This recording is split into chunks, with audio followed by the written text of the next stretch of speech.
Welcome to Biggest Geekus. We are your hosts. I am Joe. I'm Randy.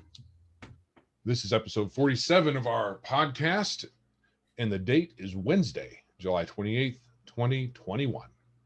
Sweet. We did actually get, considering the time-related hijinks that we played over the last couple of weeks, we did get some extra call-ins that we can play. We can do that. How are things going, gaming-wise? Pretty good.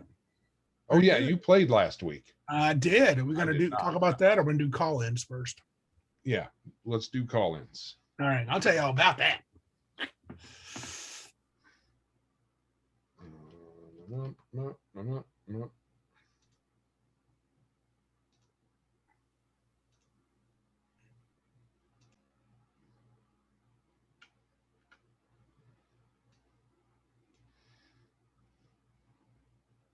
Now, I believe I got these right,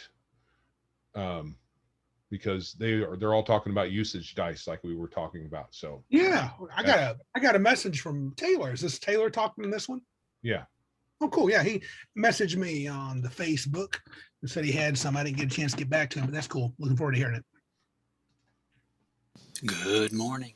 This is Taylor, Cleric's Way Ringmail, calling in about usage dice. Now, in previous calls, I think we have already established that I enjoy counting beans. Resource management is key to my enjoyment of the game. Arrows, like I think Joe mentioned, it's very easy to track those things.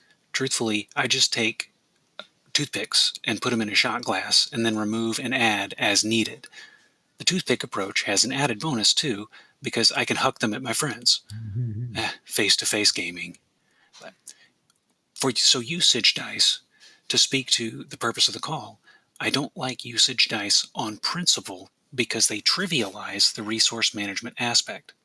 However, in two cases, as of late, I've heard a good argument where they can be incorporated into a proper resource managed game. This sounds interesting. Humorously, the first use case is ammunition. Now, this is not because, being forced online to game, I am unable to huck my aforementioned toothpicks, but instead because of the abstract combat round.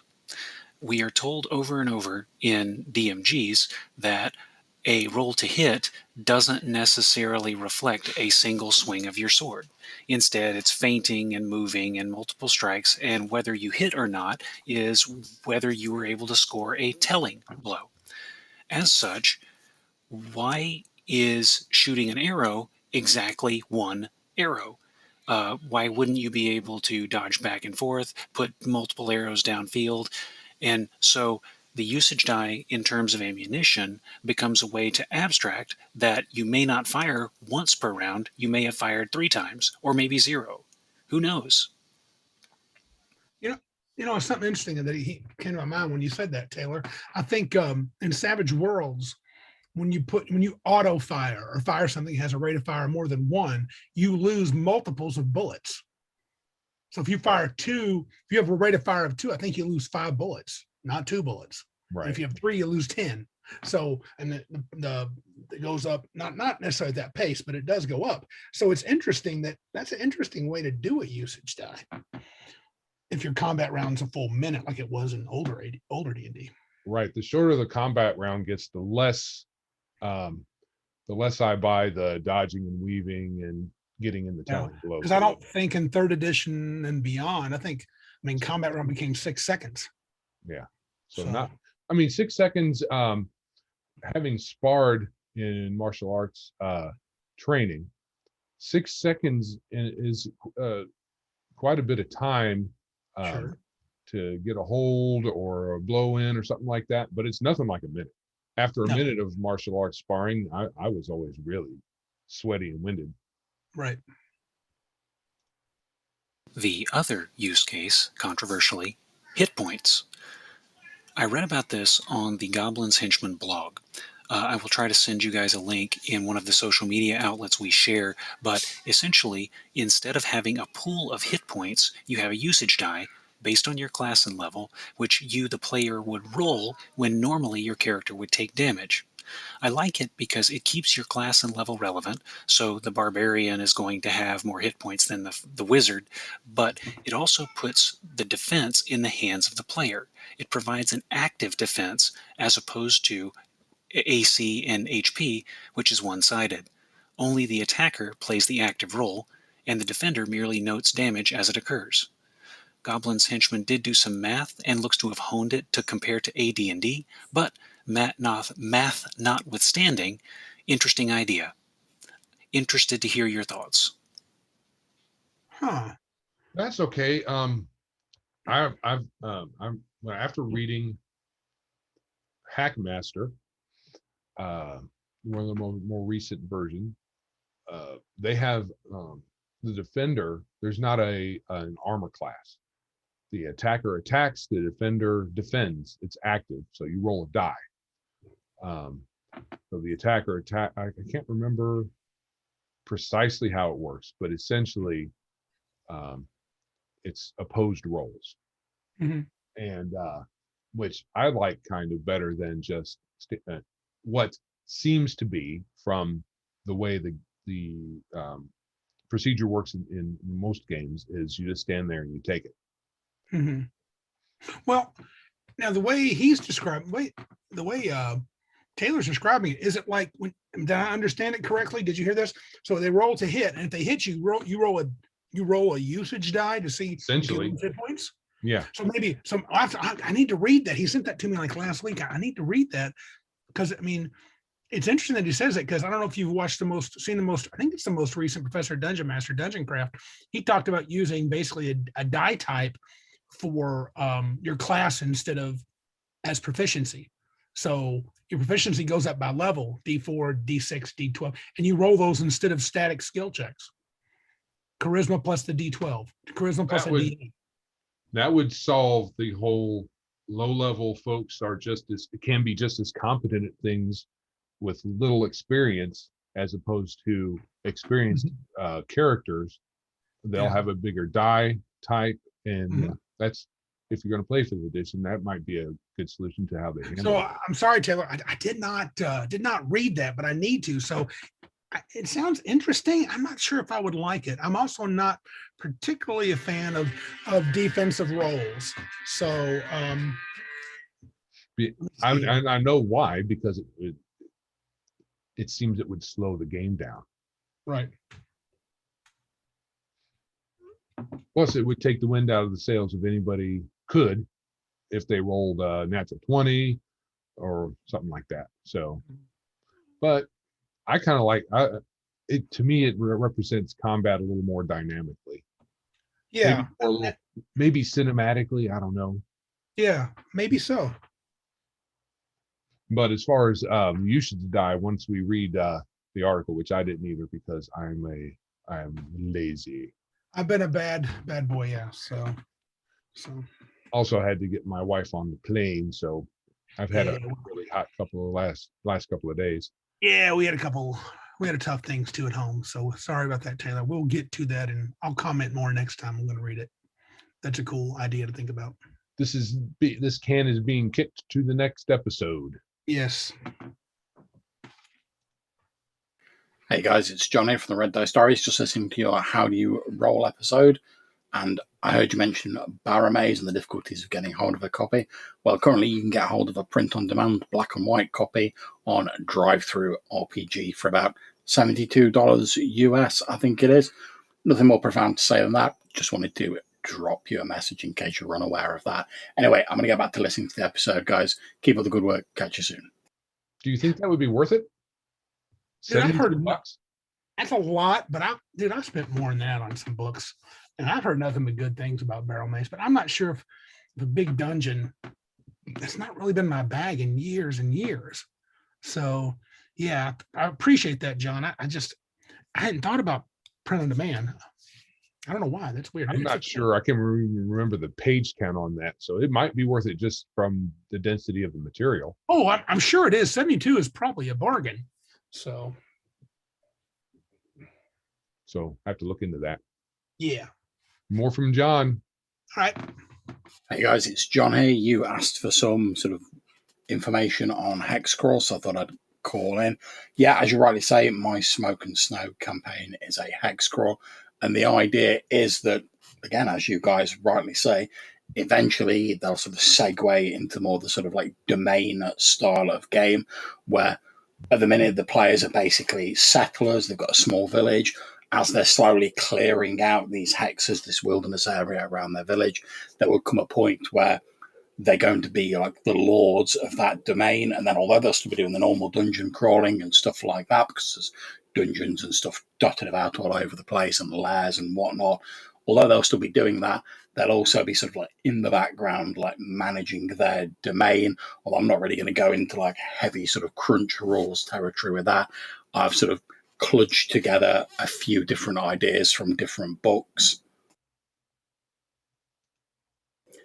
including the excellent book Into the Wild, which goes into like details about managing a domain, although I've vastly simplified it down in the version we're going to be using in my game, because my players were like, oh yeah, we don't really want to get into that high complex sort of domain ruling. We still want the game to be about the fun adventuring, which I entirely understand, and I think it's probably a good idea as a GM just to like check that your players are down with that sort of thing before you like shift the focus of the game.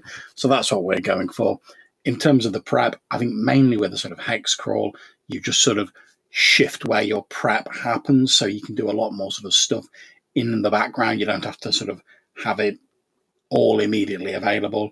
I mean, you can quite easily start off a campaign with just like a few hexes around their home base, sort of populated with a couple of lairs and dungeons and some rumors, and you can run it like that for a good few sessions, depending on how quickly your group sort of churn their way through the hexes. And all I do was, as you guys were suggesting, is when we get to the end of a session, I get an idea from the players as to what direction they want to head in, what they want to investigate the session afterwards. Then I can make sure I've got like my prep all done for that. And occasionally when I've got a bit of spare time, I'll just have a look at the map and I'll maybe like drop a few little things onto my GM map so that when the player characters wander over in that direction, I've got an idea of what's there and I've got a little bit of that prep done.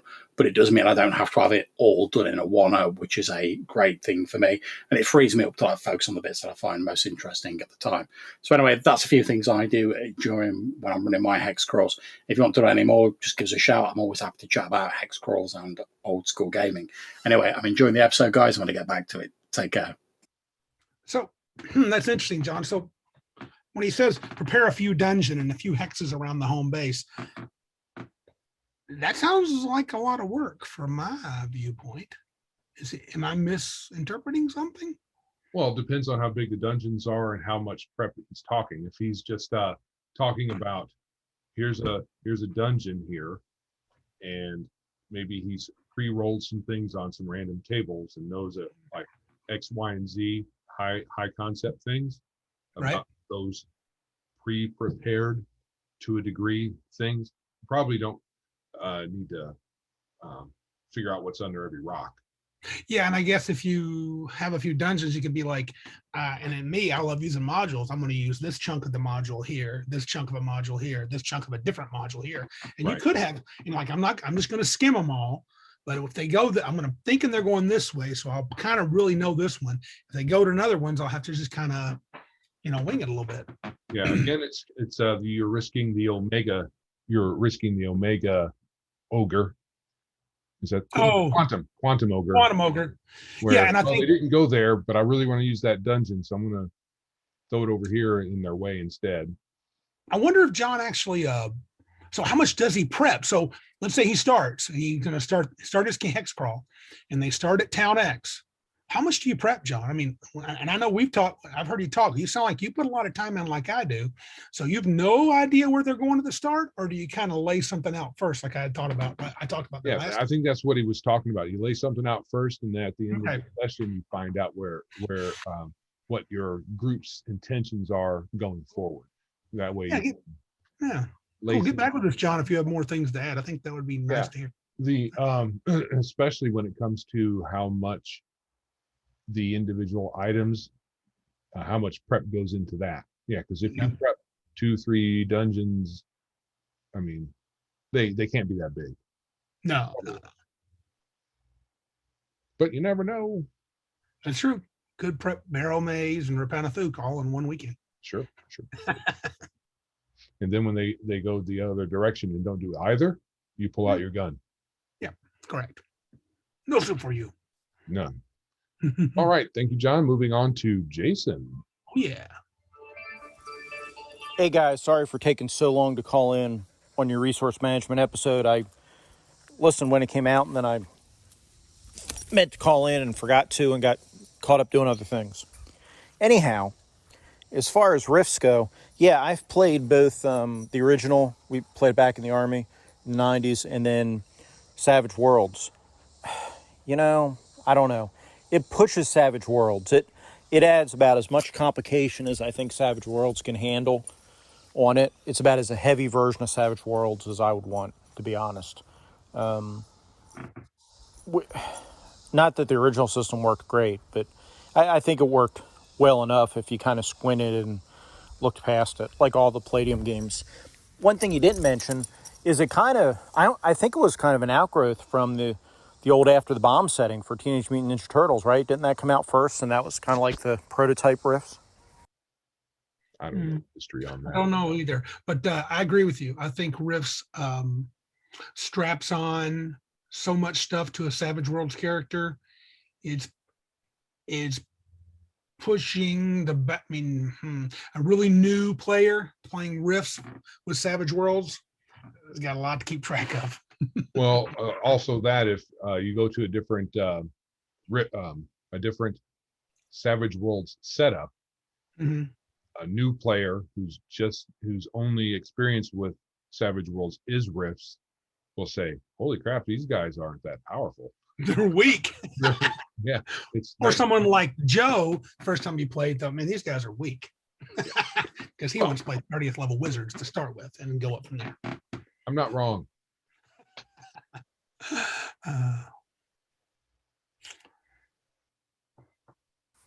Or at least the prototype for the Coalition. Anyway, that's neither here nor there. Yeah, Rifts is definitely it's probably a large for me, to be honest. My favorite, Teenage Mutant Ninja Turtles, of course, we played that. All the game worlds Palladium did are great, but Palladium Fantasy is probably my famous, and I think it's still very playable. Now, you mentioned second editions. Yeah, Rift came out with that, the Ultimate Edition or whatever, but now they did do second editions for some games, like Palladium Fantasy, and I think Heroes Unlimited got a second edition. Beyond the Supernatural got a second edition. But yeah, I don't think Rifts did. They had to update the other books to go with Rifts because they had to add Mega Damage and all that kind of thing to those. Well, not necessarily Mega Damage, but they had to make them so they'd be more compatible with Rifts. But yeah, Rifts is an interesting setting. It definitely takes the right group and the right mindset to play it. But I think you can do some neat things in there. Yeah. We got some friends that were big Palladium Fantasy first edition fans. Joe says he liked it a little bit what he read, maybe it's second edition, but they like first edition better. And second edition, I think you're right, became more in line with Rifts. They might even have Mega Damage in there. I don't know. Yeah, there's also ways for you to cross over. I think, did he mention that? You can just jump in to a Rift and you can go from any of their settings to any of their other settings, essentially. Which is, they have a way to do that in Savage Worlds too. So if you're playing, a Rippers, you can jump in, and in Rifts, be a scientist, jump over, or Deadlands, gunslinger. Yeah. As far as your resource management discussion, I think it was interesting. No real heavy comments on that because you guys have to decide every group has to decide how much of that they want to do, right? But I will talk about usage dice for a minute. So usage dice, like Black Hack style, what you do is you'll have X amount of whatever it is. The usage die will start a certain size. And then if you roll a 1 or a 2 on the usage dice, then it goes to the next smaller size. So if you have a D8 usage die, roll 1 or 2, then it goes down to a D6. So that's how those work. And where I like to use usage die isn't so much beans and bullets and things like that, I like to use it for durations and for things like that. So the idea would be you cast a spell, how long is the spell going to last, or how long is that web spell going to stay up? Well, you put a usage die on it, you know, and I think that makes it really interesting. What do you think of that, Joe? I don't. You don't think I'll try not to. You want to know how long your spell's going to last, huh? Well, so it depends on what the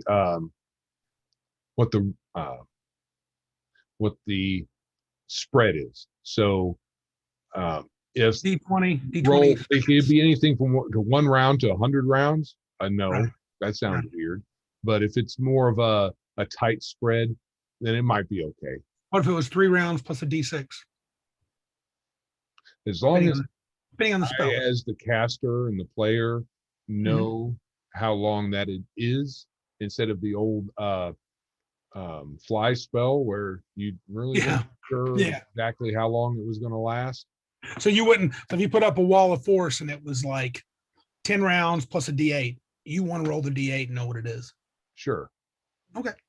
I mean, that's just, I mean, if your game world lore is that magic is, you'd have to say that it's not as reliable, because that to me sounds like it's unreliable. You don't know how long it could last. A long time, it could last a short time. Yeah, it's funny. I was thinking too, what's your game world? I'm thinking mechanics and Mud Sword. I'm thinking, you had mentioned this a long time ago, at least to me. I think I have to think of a setting. I don't think I'm going to just we're going to pick and choose these mechanics for D&D. I don't think I want to make a generic D&D game. Because there would be too many different things. Yes. You could have this, you could have that, you could have. I wouldn't have to, we might enjoy it, but it's like, I kind of want a game that, I mean, it's not going to be consistent. And I'd like to have something that's a little more believable. And I think we may have to do setting first. Mud Sword, the world of Mud Sword. That would be interesting to do. Yep. And if you do the world first, then you can adapt rules to it, even if it's Savage Worlds or something else. Yep, agreed. Of course, it doesn't have to be spells, but the idea of if you have something with kind of variable effect, or you're not really sure how much is left, that's where the usage dice really come in into their own. So something like that, spell duration. And then, of course, your longer lasting spells would have a higher usage die. But I really like that kind of use of the usage die. As far as, as far as like how many arrows you have left, no, I mean, it's easy just to tick off the arrows, to be honest. I don't really see the need for it that way. I agree. It is probably easier I think it is with most resources to just resource manage, just do the accountant approach. Yeah, just tick it off. The idea of a usage die is intriguing. I think now the game DCC might benefit from some random spell duration, which the wizard doesn't know. That would probably go right along with the feel. It probably would. It probably would. So it's a different magic feel there. Different lore. Yeah. Magic is dangerous and you can't control it. Yep. Right. As far as, I think I mentioned this in the last episode, I really don't get why people are so hung up about not wanting to keep track of the things that are on their sheet. No, it's kind of weird. It is weird. Dude, you're playing that dude, right? You want to know what he's got. Yeah.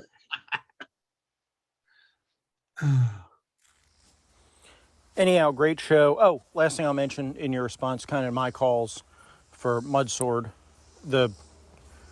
using DCs the way you described them. And again, I haven't looked at 13th Age, although I will look at 13th Age because I just bought the Humble Bundle that's out there for 13th Age. So I wonder if I already had 13th Age. Oh, well, either way, I just bought the Humble Bundle.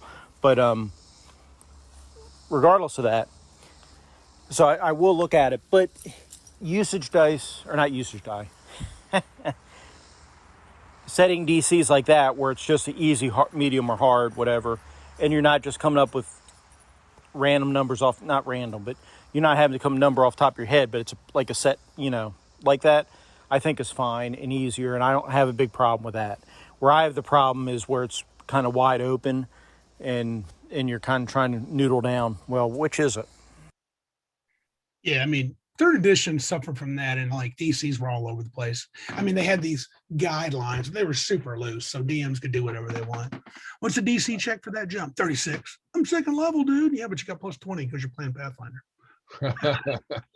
Not true. I but- just want to turn the knob on the door. No, too hard. Yeah, I feel you, Jason. And dude, good deal on that Humble Bundle. I saw it. If I didn't have everything, that would be quite a steal. So I've got a lot of 13th age stuff too. So yeah, I got all that I need, I think.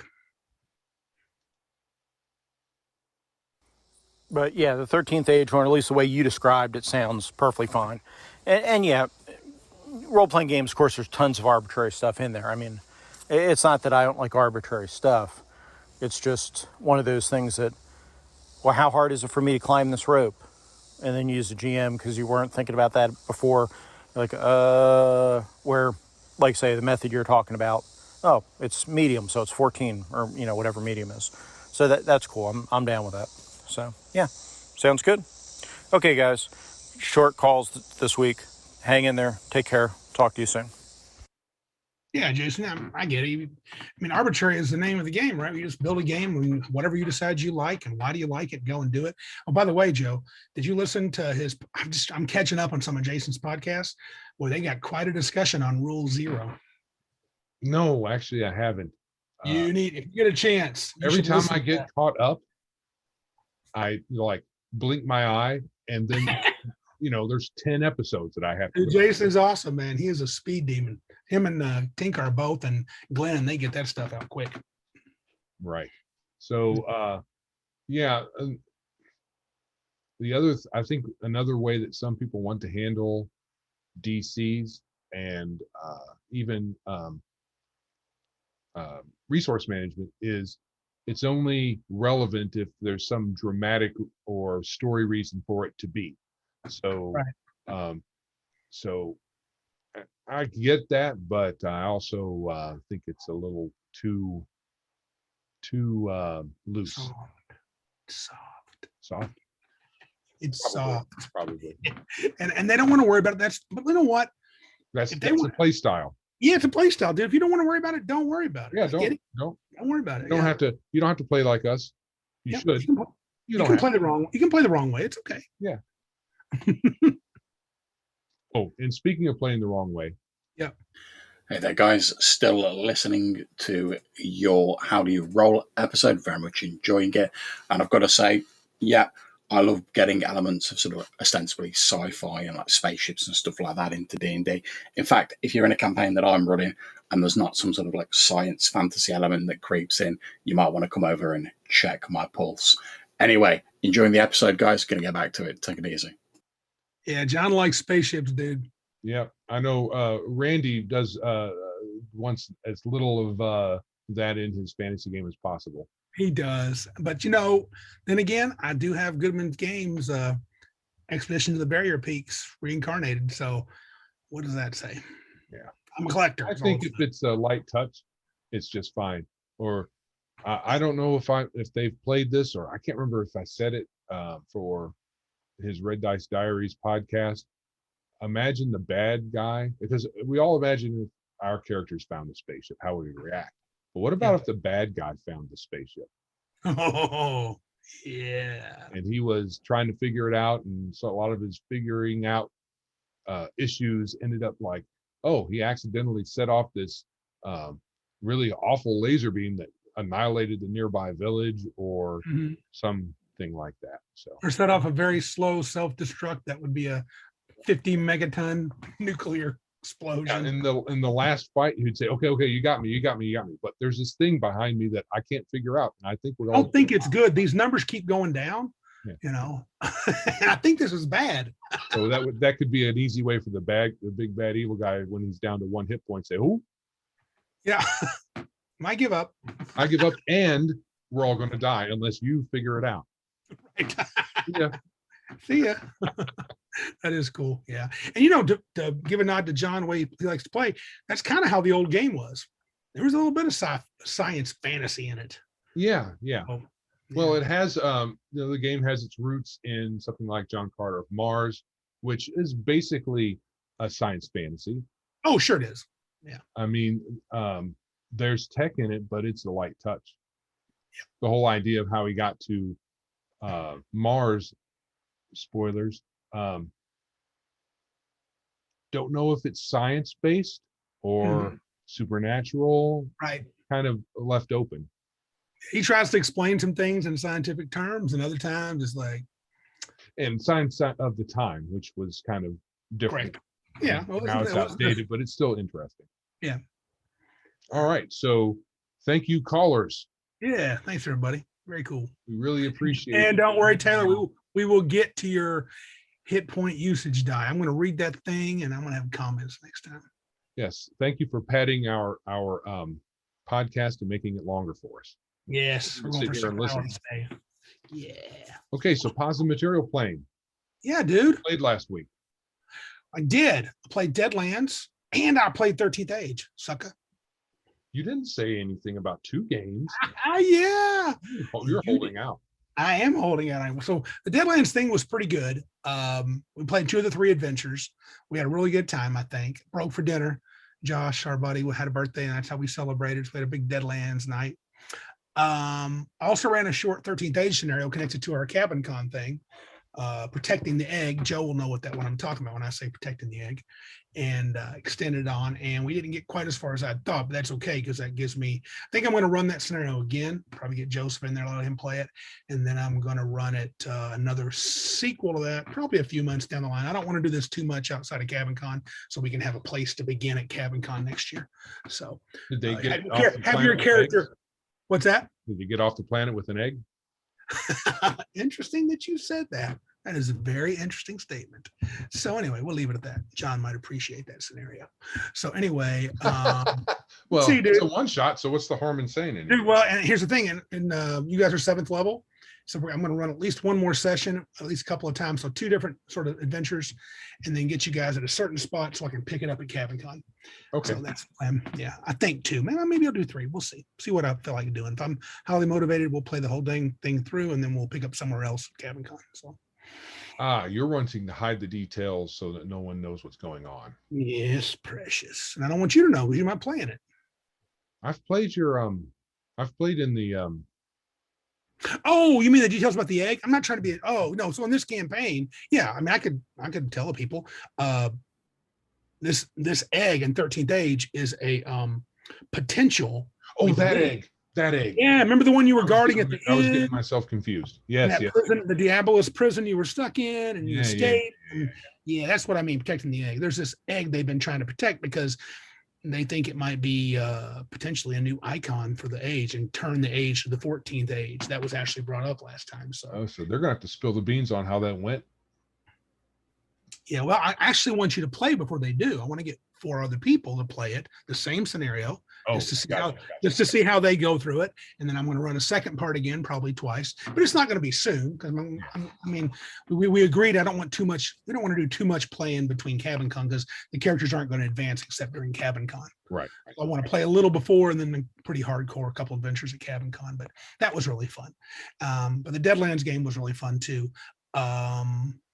Yeah, so I had a good time. Did you get the game at all since last time? Oh, boo. Did you get some stuff done on our 50th episode? Yes, thingy? I did. It's Awesome. rough. It Okay. works. Okay.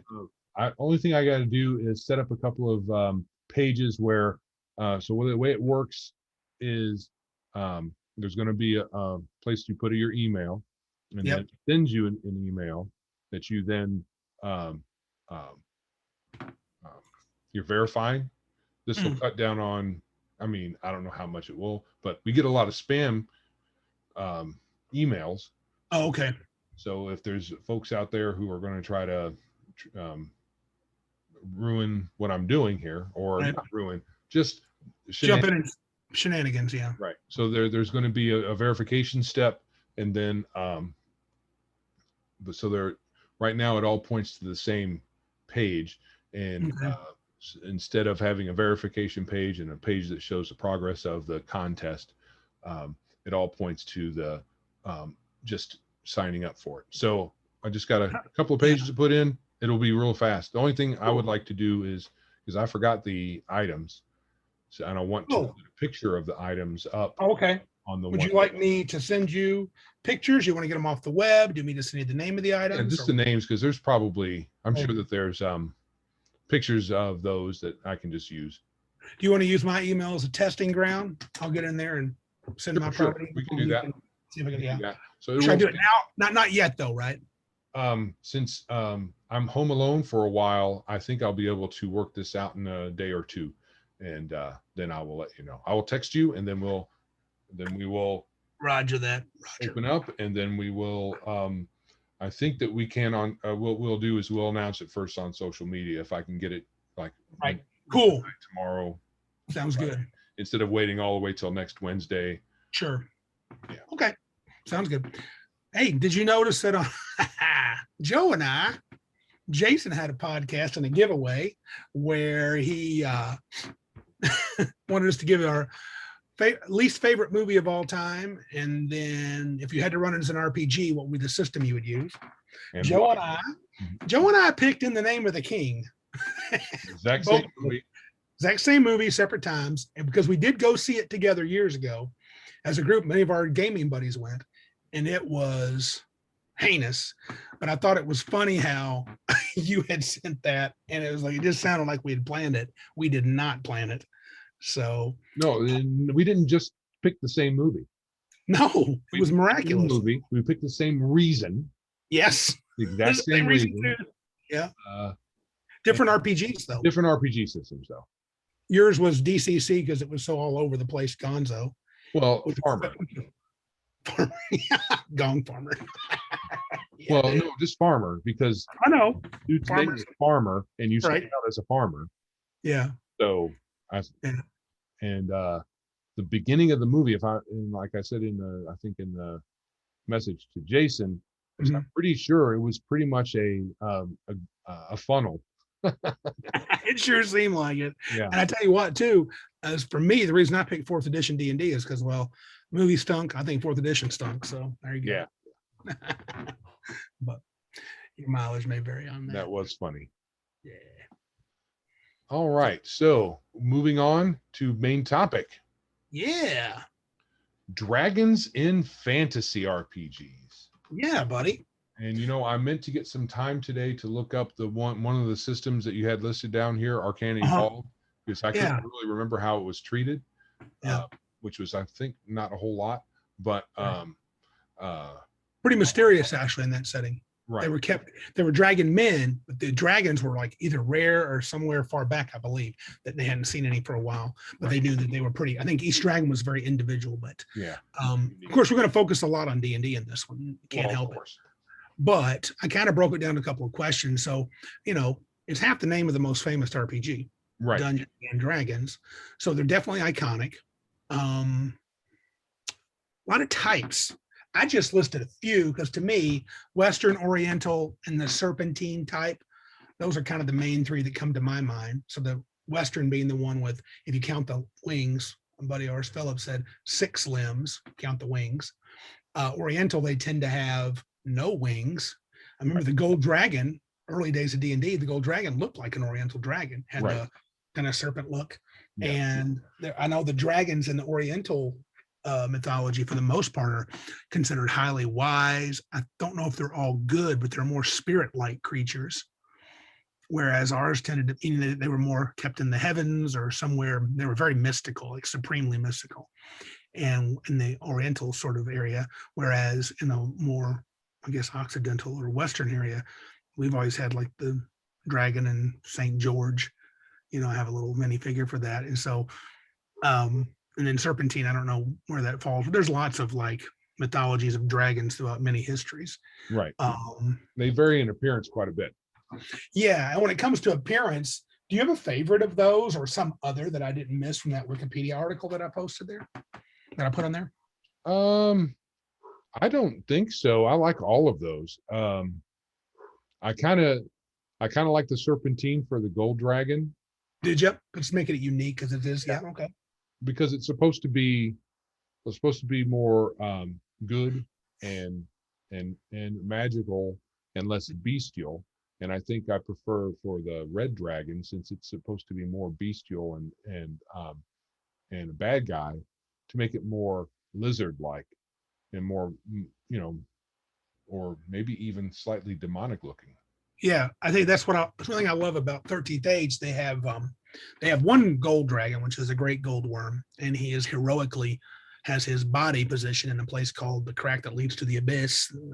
He's blocked the abyssal maw that his body is physically in there, supposedly, and spiritually keeping back all the demonic hordes. Some break through, and the red dragon is just an engine of destruction. So there's this creature there's an icon called the Three, and they're red, blue, and black. Black? Green is the white was killed, and the green they believe was killed by the Elf Queen years ago. Oh, okay. So anyway, these icons are these powerful figures in the world. And the red dragon there's smaller red dragons, but if they refer to the red, he's like just exactly like Joe said, nearly demonic, massive, and all about killing stuff. I guess for me, I prefer the Western style the best, and image wise, looking at it, pictures of dragons, I like that better. But I do think the Oriental take is fascinating. I like them as wise sort of spirits sometimes and beyond man's kin. That's kind of cool. What about size wise? Again, we can be D&D or not, but I have listed, small, medium, large, extra large, cataclysmically massive, other. Well, I think if you make them too big, they're not really good for foes. So Right. Like the red. Yes, right. He's a plot point. Yeah. Because he's probably too much for any PC to handle, or any group of PCs, because he's just so massive. And if you go back to you've seen my figure, I have the Colossal Red from 3rd edition era. And dude is like, literally, this big. I don't even see my hands. He's almost he's not quite 2 feet, but he's 1.5 feet tall. He's a massive mini. And I remember I had read online, they said that back in 3rd edition era, that his base was large enough that you could literally put a figure of every size, gargantuan, which by D&D it goes gargantuan, then huge, then large, then medium, then small, then tiny. And I think there was even fine and diminutive or whatever. And I did that. I literally put the gargantuan black on his base and a figure of every size on his base, and they fit. Mm-hmm. He is literally that big. And I think we've talked about it before. When my wife saw me back in the day, we were playing a high level 3rd edition, and they killed a dragon of that size. I plopped it down on the table, and that night after we'd played, my wife was like, that was really cool, but I can't imagine 4, 6, 8 characters, I don't care how tough they are, killing something like that. Right. He's essentially Godzilla size, right? So it's just a dragon of that size. Come on, dude. You'd have like no chance. Right. Tanks couldn't bring him down. I don't care if you have a Vorpal sword. Oh, you put what are you going to reach? You automatically cut a gouge in him, but he'd look at that and say, okay, taste fire. And then you're incinerated. And probably your Vorpal sword as well. Yeah. Do you think that most dragons in a game, then, to make them gameable, sort of not plot points, have to be in the... I'm not a huge fan of small dragons. I know they have to exist at some point, unless they're very... I think, to me, a small dragon is a better plot point, too. Almost like you find a small silver dragon that seems to has lost his way, and he's confused. Maybe he's not even sure that he's a dragon anymore, and your objective is to help him out and find his family. Right. I don't, and I've done, you played, I've had you fight small dragons, but to me, dragons are at least horse size. Right. If not large, extra large. Yeah. Yeah. To me, those are my favorite types. Medium, okay. That's a young dragon that you could possibly fight. And I just really like them large, extra large. And I can deal with one that's really big, that's maybe huge. And that would be a real major fight. That'd be a major fight. Yeah. Yeah. Just my preference. So, but the sizes are interesting. And also with the size, realism isn't a huge deal, but it does strain credulity a little bit. Yeah. If you have a gargantuan dragon or 5 in a single region, you would say, I would think that there wouldn't be anything. It would be easy for them to mow down everything and there wouldn't be anything left. Yeah. Like in the Forgotten Realms, they talked about, they had something called a flight of dragons, and you'll see pictures and it looks like 20 or 30 dragons in the sky. And I guess maybe they're medium or large, but can you imagine a flight of huge dragons where you have 30 dragons coming sleeping down into town? dude, Waterdeep would be in a world of hurt. Right. And, They could just lay waste yeah. almost unopposed. Yeah, and not every game, we'll talk about it more. Different games have different ways of setting up dragons, but D&Ds have their types. And if you got 6, 8, 10 different types of dragons, which D&D at one point, I know in second edition, must have been 30 different types of dragons, if not more. And you have all these different size categories, right? The sizes they were. Right. And D&D went from small all the way up to, they'd have large, huge, gargantuan, whatever. Even back in the old days, they had different sizes. It's hard to imagine them existing. Is there room on the planet for that kind of voracious appetite? Well, some of the dragons don't. They don't all eat meat. Right. So they all have a variety of different things that they eat. So, but the amount of destruction that they could cause if they're not, if you're not playing nice with them, Yeah. they could just, terrorize. Everybody would be ruled by the dragons, which makes sense. Yeah. But I think you can put a good limiter on them by saying, there's an egg hatched every generation or something like that, or whatever, a very limited amount. That way, you don't have that many dragons, unless you want a certain feel for your game. Right. And I should have picked this setting. I can't believe I didn't. Council Worm. Or if you don't care about it making any kind of sense. Right. So you can have a bunch of dragons all over the place and not really care about how much they're affecting the ecology or whatever. And you can play D&D perfectly well like that. We've talked about that a little bit. Yeah. Do you really have to make everything fit? No, we're just playing a game, dude. Having fun. Yeah. And you can do that. Yeah. I was saying that the setting we picked to dig into this episode, I should have picked Council of Worms. I don't know why I didn't. That would have been perfect. I'm such a doofus. Right. That's all. In that setting, dragons do rule. The people are kind of their secondary thing. But yeah, so size is a big deal. Size matters. Size matters. What about rarity? And we kind of led into that. Within an ecology, within a campaign, how many is too many, which we kind of got onto. What do you think of the idea? And I've heard settings that do this. I know Arcana Evolved has, and I think Shadowrun does. Right. Dragons are unique. Yes, they are. So we kind of talk about like straining credulity, the idea of how many dragons. So in a campaign for you, Joe, let me go for me. For me, I want a small number of dragons. I don't mean tiny, I mean small. I want a few evil dragons. I want a few good and noble dragons. And I want some that does their own thing. Right. And I want one that's bigger than 4 warships. Okay. I want my red dragon to exist. He probably doesn't eat all that much. Doesn't eat the red. The massive dragon, he could be unique. And he may come out like the Terras just every once in a while and eat. Or you know what? Being a dragon, even if he's evil, he may have transcended food. He may kill for the sheer joy of it. You know what I'm saying? Because did Smaug even eat, really? I don't know. I think to me, Smaug, and it didn't say it, I don't think it's in the book. He strikes me as a creature that it was weird, but now that I'm older, I like it. Gold dragons in original D&D would talk about eating gems. And I'm yes. I kind of like that. That's because I don't have to kill people. I eat gems. And they even talked about gold dragons being kind of a little bit, every dragon's a little greedy. They kind of like stuff, Right. That's why gold dragons don't hand you their hoard over just because you're good guys. Right here, take all my cool crap. No. Yeah, they like their stuff. Yeah, and that's the D&D. I don't want to get too far into the D&D thing. We'll talk about that in a minute, maybe. Well, maybe I don't know if I do it. Yeah, the D&D. So anyway, my point is, I like the idea of having enough room for dragons, and the ones you fight are large. I was going to say large, extra large. You won't see them a lot, and like you said, their fecundity, their ability to reproduce, is very limited. So that's what I like. Now, other campaigns can do other things. They can have warring dragons. They can have Dragonlance where you ride dragons. Not a huge fan of that. To me, a dragon rider is a very unique person that's created a unique bond with a dragon that no one else has.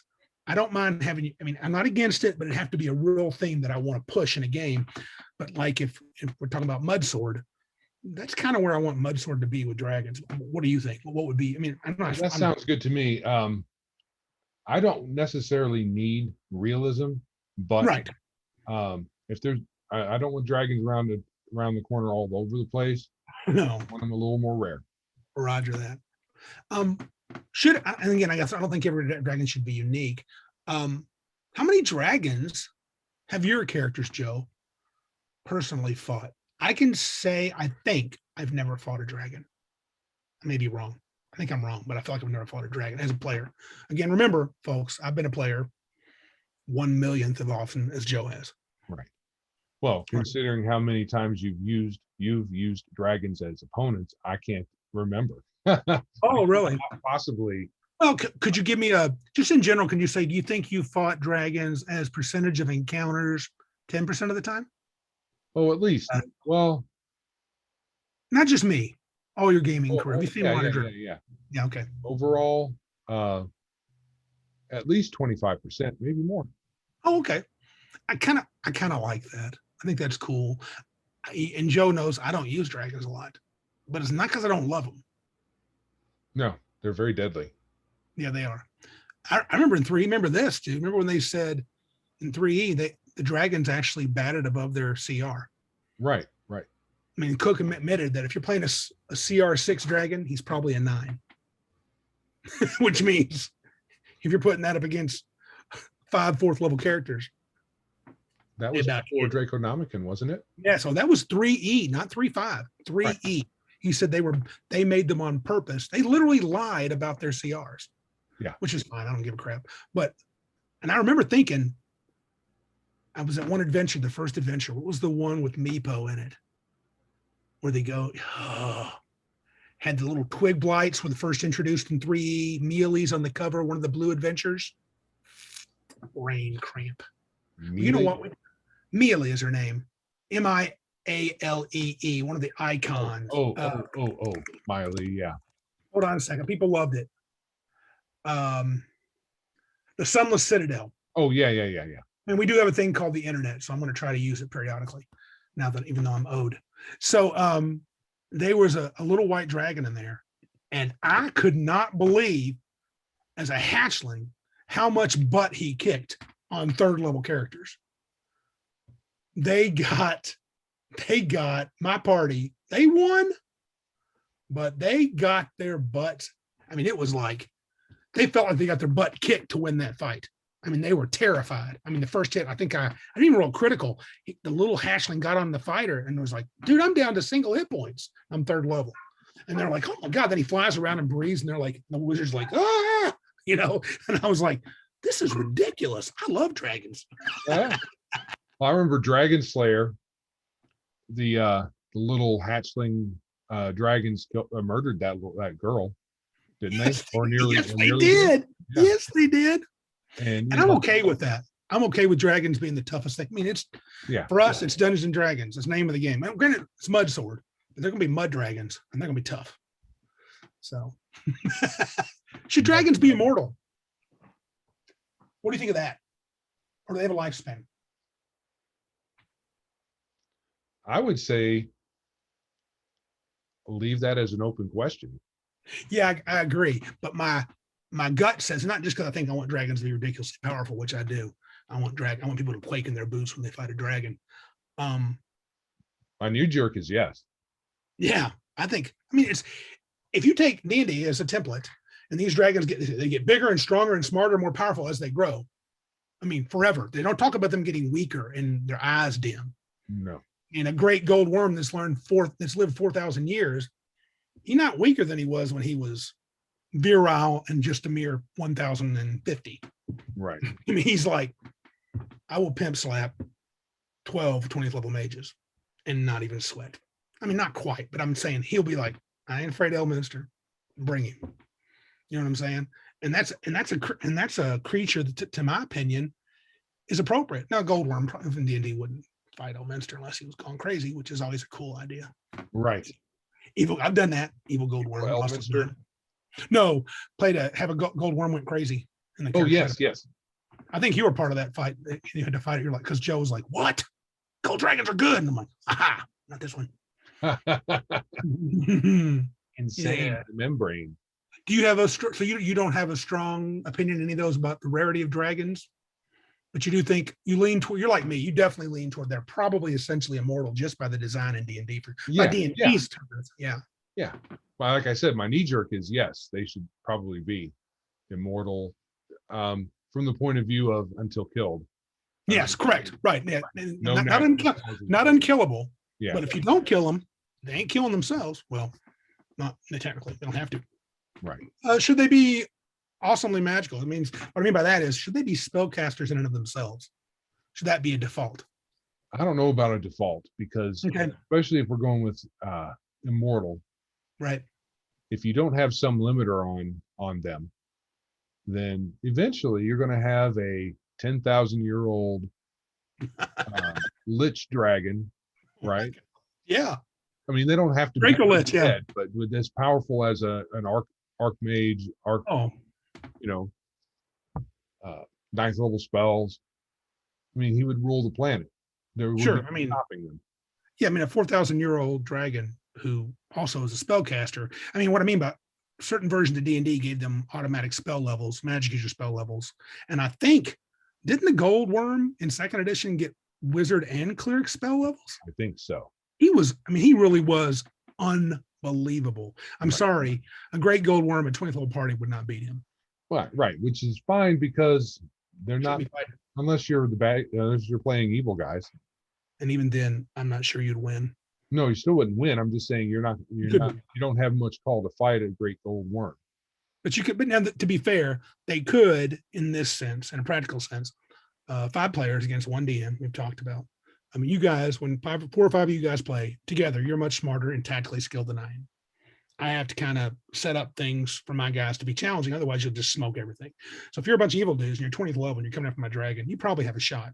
But if I'm able to spend time thinking about it, and if he's a 20th, say he's a 15th level second edition wizard and 15th level cleric, there's stuff he could do that you will never sneak up on him. No. And when you try to get in there, somebody's dying. Right. And you can do all preparation you want. And no fighter's going to want to step up. No one's going to. I don't see how one character doesn't die around. So you got to be. You better have super plans. You better be. Yeah. And that's okay. I don't mind that level, but I'm with you. I don't think they have to be the tunnel and see you coming and just breathe their fire down the tunnel. Well, not to mention initiative, and they could do it times. There's a good topic. What about a dragon's lair? Think of all the minions he could have. I mean, he could have powerful creatures. Creatures from the outer planes that a great gold worm, any dragon, a red dragon, make deal with demons and devils, demon lords. Right. Say, hey, somebody ever comes into my keep, comes into my lair, we made a deal, Orcus. You're going to teleport through 10 of your 15th level vampire wizards. Right. Okay, it's on. Right. From all over the realms. Right. It's going to be yeah. So yeah, I think that's interesting, but I don't think it's necessary. I do like how the old D&D, I say the old D&D, there were versions of Dungeons and Dragons. Any of our callers or people listen to us want to call in and correct it or tell me which one. I know there was ones where the white dragons were too stupid to be spellcasters. Yeah. For many age categories, they had to become like a white dragon didn't get spellcasting until he was old. And he became like a 3rd or 4th level caster. I wouldn't care if there was a couple of dragons that couldn't be spellcasters. Right. They just rely on their natural magical ability. Right. Yeah. So that would be okay. I think you're right. You got to be careful because you can make dragons unassailable if you give them too many spell powers. What about, I'm going to kind of move on from magic a little bit, unless you got something else you want to talk about. Nope. What do you think about their demeanor? And this goes to alignment. So I said good, bad, ugly, beyond alignment. Again, we're not alignment people in general, but just the idea of a dragon's demeanor. Right. Usually in D&D, they're portrayed as haughty. They're all greedy. They have greedy to an extent. Gold won't murder people for gold. Gold dragons and silver dragons don't murder people to get gold, but they collect it over time. They might require payment when they're younger, especially. They collect hoards. It's kind of a thing dragons do. But alignment-wise, do you like the idea, especially in D&D, how dragons are color-coded for your convenience? Do you like them all being, these are good, these are neutral, these are chaotic evil, these are lawful good, these are... Well, as long as the setting has some internal consistency, Right. That's fine. Even if the consistency is, you never know. Yeah. That's fine as long as you know it in advance. If you're going in expecting the standard thing you just said, the color and the alignments as appropriate, but you throw a loop every once in a while. Well, that's actually okay if you throw a loop every once in a while. Yeah. But if, Like it.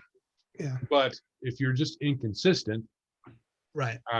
I don't really care for that. But if there is and with alignment, I'm less enamored of alignment and more just, Personality. as a player, you play your character with a particular ethos, Right. and you stick to it. Yeah. And so that everything that is sentient is going to have some kind of ethos, even especially dragons, Sure. even if it's more, if they're less, if they're more monstrous and they are just ferocious killers of everything around them. But I guess it's just dependent on the setting. Yeah. I guess again, I'm fine with standard. Yeah, That's me fine. too. I have no trouble with the color codes and black's chaotic evil, blue's lawful evil. It's all fine. Yeah. But I also love the idea. I like a connecting. Besides their physiology, dragons should have some in my mind should be similar. I mean, you could have your Oriental type dragon. You could have a variety of dragons, but like if you're going to go with D&D and the color codes, those dragons all tended to be pretty similar. I like the idea of maybe dragons having a thing like avarice. I like that. What if all dragons and the good dragons just try to fight that as much as they can, but they still struggle. They still have their hordes. The gold dragon still sits on a pretty big sized mound. He might dole some of it out to help the locals, but it's kind of hard for him. Right. He hates giving stuff away and does it begrudgingly, or he does it. Maybe he doesn't do it begrudgingly, but you can even see him kind of grimace sometimes. And maybe as they get older, it becomes harder. That'd be interesting. I love the idea of something that ties them all together. Whereas the red's like, yeah, my stuff is my stuff and your stuff is my stuff. Right. And I'm going to eat animals and people and whatever I feel like. Heck, I'll eat your whole town. I don't care. And I'm good with that mixture. They fully engage. Other evils might only engage a little bit.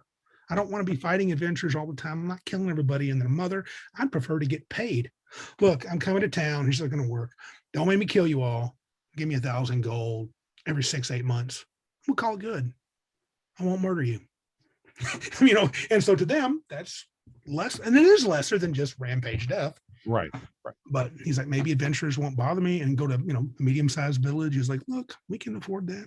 And if you're keeping it rare to some degree, you probably want to just individualize. I do. I know. I'm leaning in my mind. I'm leaning a lot toward that. I kind of like the idea of dragons being totally individual. What And maybe would also color. be interesting is if you had something where the colors change with their age, perhaps. Ooh, that's an idea. And perhaps their temperament has a chance of changing as well. So maybe a younger dragon's gold and an older dragon. Older dragons tend, because of their avarice, to red. Yeah. Not always, but Not always. And they can end up being greedy hoarders and all that. It might start early, but definitely by the time they're older.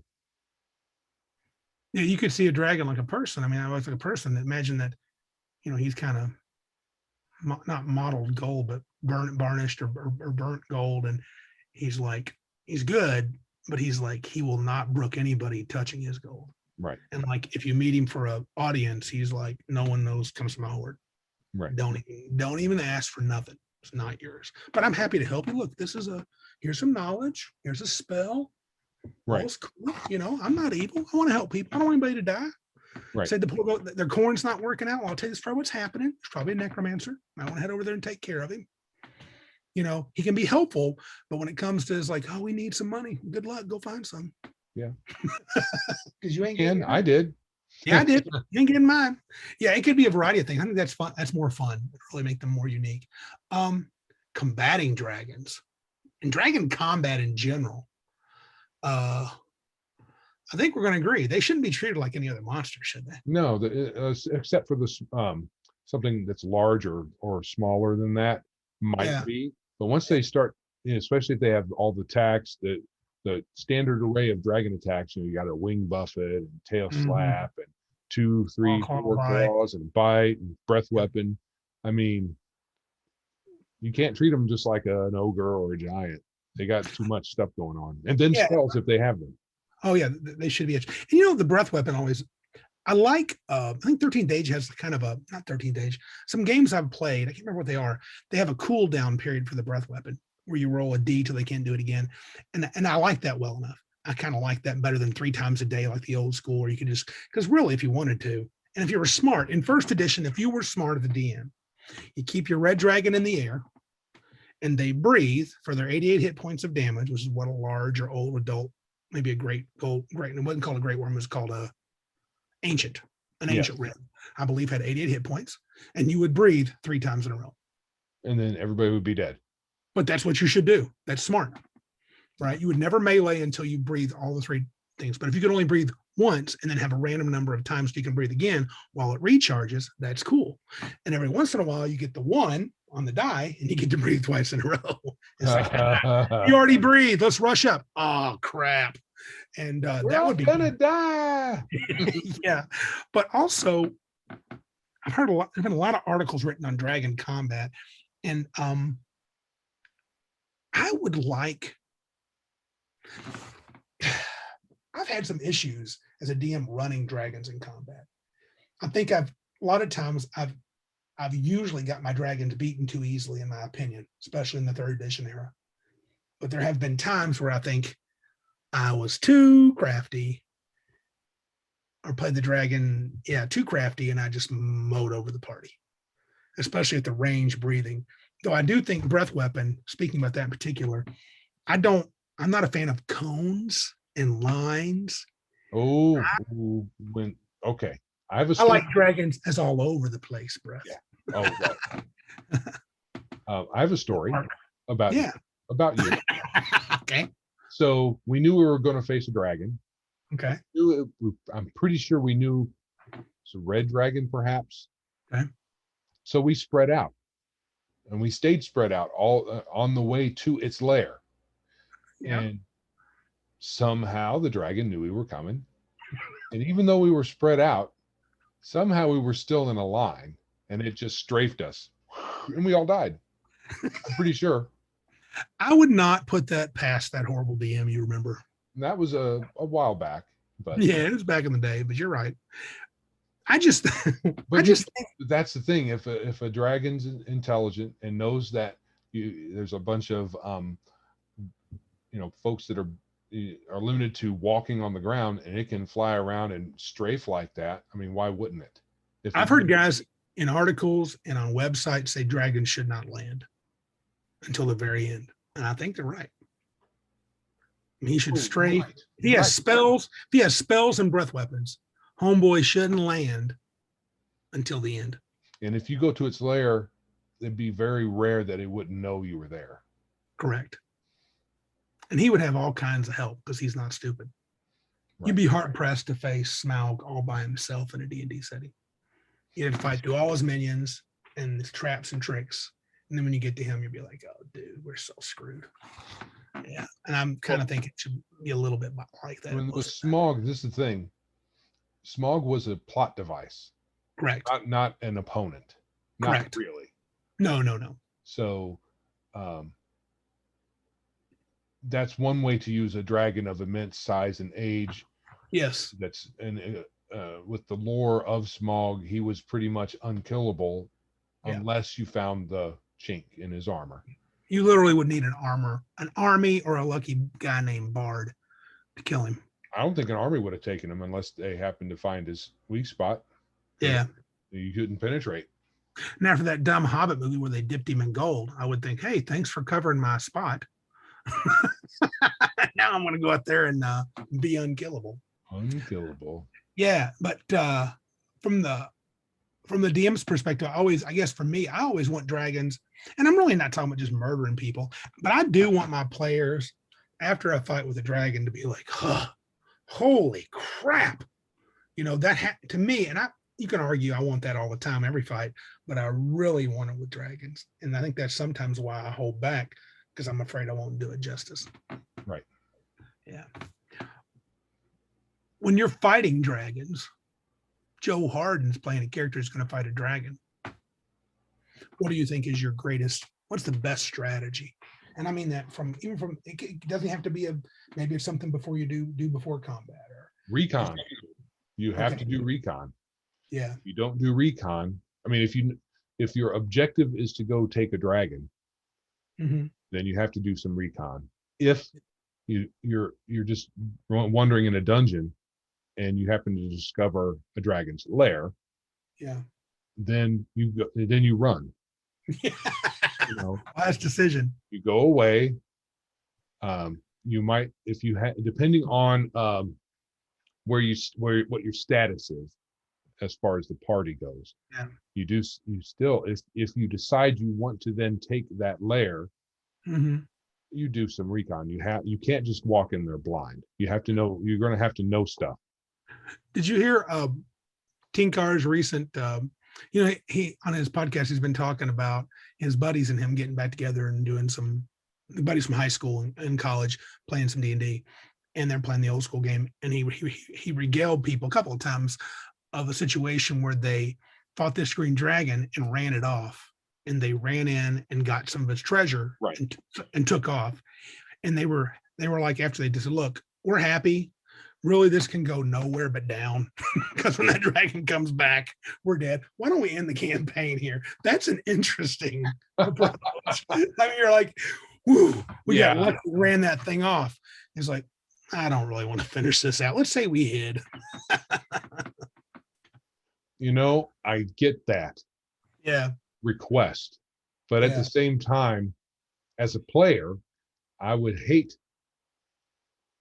think I would hate to not try to reap the reward of outsmarting the green dragon some kind of way. Yeah. And then, Even at the risk of the green dragon finding out and all that other stuff. right. As the DM, I would also be like, really? Yeah. Well, we're like, they took some of the stuff. They just didn't want to deal with the repercussions of, Right. And then, I guess as the Eric- DM, I'd be like, that's real chicken of you, of Eric planning the revenge of the dragon. which I'm sure that they'll admit to being fearful of the consequences. I'm sure. I tell you what, though, I remember we used to say too, this was a saying we had in our group. You'll remember it. You never want to turn the corner and face a dragon. No. You don't ever want to be surprised. And you guys, and a lot of times you would say, dude, we need to run. Yeah. And sometimes they would agree, and other times they were like, yeah, we can do this. And you're like, no, we did not know this. Yeah. I mean, there's probably circumstances where you don't have a whole lot of choices, but when you can run, I would say the same thing, I believe, for powerful undead like a vampire. Right. Turn the corner, there's a vampire. You got, if you can run, I mean, Yeah. you should. Unless it depends on your, I guess, relative power. But with a dragon, they have so many weapons they can bring to bear. Yeah. It's not funny. And we kind of hit this next one. I'm kind of done with combat if you are. Mhm. This next one we kind of talk about. Do you think outside of combat, do you like the idea? I like the idea of dragons being sage-like, potentially Yeah. dragons that could be even ones that are neutral to helpful. I like the idea and I don't mind them being enigmatic either. Right. What if there's just not a lot of knowledge about dragons? They keep to themselves, except when they do their stealing and killing, and they don't do it a lot. Just every dozen or 20 or 40 years, you'll have a dragon attack. It's just really rare. And so, or a dragon event, let's call it an event. I like that idea. Not that I'm sure I would do it 100%, but now unknowable, I don't know, but enigmatic wouldn't be horrible, and make the players eventually play enough in the world to figure out a little bit about them, or make that the focus of the campaign to eventually learn enough about a dragon. Right. It does seem like one thing fascinating from that Wikipedia article I thought was interesting, that almost every culture has a dragon myth. Yes, of some kind. Yes. Yeah. It makes you wonder if they actually lived at some point, some version of a dragon, or if they were just creatures like a Komodo dragon that looked draconic. Right. Yeah, I don't mean like the fire breathing ones. I don't think that's quite likely. And we talked about the next one. I talked about how I was kind of intimidated by a dragon to do them right. Yeah. Anything that's complicated and the creature, any creature that's complicated and intelligent, you don't want to just do them a disservice, that because you're not serving the players right either. Yeah, like powerful demons and devils, beholders, liches, mind flayers. I want them to be terrifying in some aspect, or Right. you know, mystifying or tricky or hard to deal with. You know, something where players got to put their noggins thinking, okay, it's a mind flayer. You know, attack pattern delta. Right. uh, Dragons and D&D, we kind of hit a lot of that. Did you said you're fine with the color coordination, the age categories? You got any special more thoughts about dragons throughout the editions, or was there an edition of D&D that you thought the dragons were the coolest? Well, I know, like I mentioned earlier with the Draconomicon, that just turned everything up. I didn't think even beyond 11, because they were already really powerful for their CR. Yeah, And the even in 3.5, yeah. Right. And that's when that came out, right? 3.5, the Draconomicon. Yeah, and I've got a copy, and that, you know, and Philip will tell the story. He was like, you know, what's the power? Admixture or maximum? Yeah, breath weapon admixture, where you can change your type of breath weapon and stack different sorts of abilities on it. And I mean, that's, yeah, those, I really thought, so DM's goal was to really screw the characters. You could be pretty straight with them and just go in there and change a few feats and abilities, and next thing you know, this red dragon is not your standard red dragon, even if he's only And they're already really powerful. So yeah, they're already really powerful, which I guess it could be fun if you're like, if you had a group of 15th or 16th level characters and you taken, you know, an adult blue, which maybe is only supposed to be a challenge for 10th level characters, so the characters are being a little cocky. Then you load him up with some abilities like maximize breath weapon and quicken breath weapon, and the party's like, whoa, or extra breath weapon. And they're like, oh man, he just quickened and breathed. He rolled a 1. Look at this. Because dragons could lower their die to, I think that was extra breath weapon, was extra breath, and like could lower how quickly it come back. So you could quicken a breath and then do a regular breath. I think you could set that up. And that would just, yeah. And so, you know, your average little dragon we should kick the poop out of just made life very difficult for our single hit point characters now. Oh, sure. Yeah. I guess I never played 4th edition, but I did learn some about how they treated dragons. Oh, So I think it's a little similar to 13th Age, where they could, I think, in 4th edition, they could act on multiple rounds. yes. So I think there's a way for dragons do 13th Age dragons do that as well? I don't know, but they can do think they do get the escalation die. Yeah, so that Speaking. And the one thing I noticed, a lot of dragons, which is good and bad, their breath weapon only triggers on a certain attack roll. But the problem is, if they do a bite for 60 damage, they roll high enough, they could get to breathe on top of that in the same round. So it's like going multiple times. If you roll a high enough number. So yeah, I guess to your question, that kind of is there, because they can roll. If you roll 15 or higher, your dragon gets to now breathe.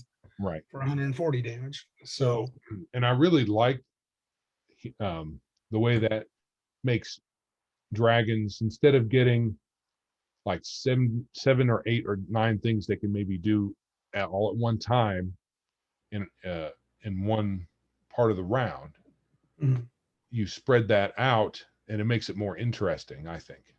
I do like the idea of dice triggering actions. Yeah.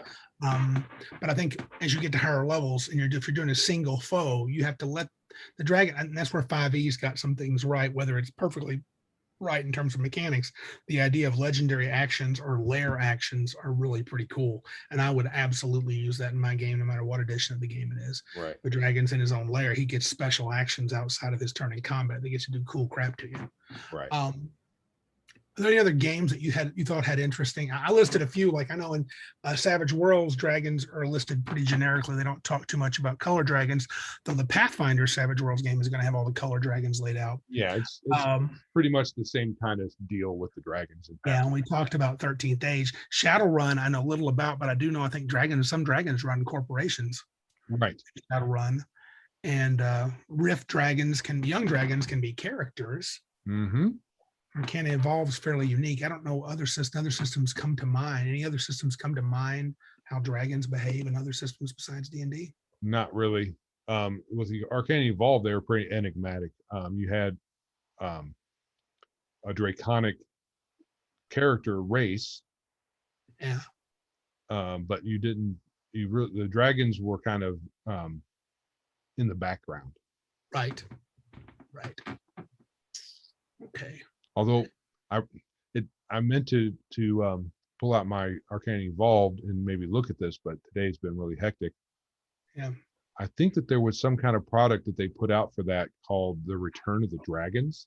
That sounds right. So he did treat it in some kind of way, Yeah. beyond just being a mystery. But it's been so long since I've played that, I can't remember. And I do believe 5e is coming out with Fizban's Treasury of Dragons or something. That's coming out soon. So 5e is going to do a treatment with dragons. I've got, let's look at my shelf. I think I've got Arcana Evolved. I don't remember X-Crawl very well, what they did with dragons. But yeah, that's about all I think I've got. I don't know about Palladium. It'd be interesting to know how Palladium did them. But anything else you want to talk about with those awesome, super cool creatures? Huh? Icons of the game? I like dragons. I think they need to be, if you're playing D&D, Mhm. you need to have some sort of prominence. Even if it's just in the lore and you don't Right. fight them, they need to be part of it. Or for me, it doesn't feel quite like, it just feels more like generic fantasy. There was Red Hand of Doom was a module that was all about dragons and dragon armies. Not quite Kryn, but it was old 3.5 or 3.0 module. And they did a lot with dragons. And they had the Dragonborn Races of the Dragon. And that was the first introduction to a Dragonborn character in 3.5. And I always thought it would be neat to have a campaign. If you wanted to have that, I want to have a very unique world where dragons are very significant. There's all kinds of dragons, and there's dragon mixtures with men. And that could be fun as a one-off or a short campaign where dragons are prominent. But in most campaigns for me, I want dragons to be rare, and I want their names to be whispered. Right. So, yeah. I think I've had my fill of bloodline issues. Yeah, fair enough. We got dragon blood all over the place. Everybody's got dragon blood. Yeah, dragon blood, demon blood. How unique. Cat person. Yeah, people do whatever you want, but it's not for me. All right. I think that's good. That's all I got to say about dragons. I love them. How about that? Good deal. All right. So like it, love it, or leave it. Yeah. You want to go first? I will start. Okay, do it. Hiking.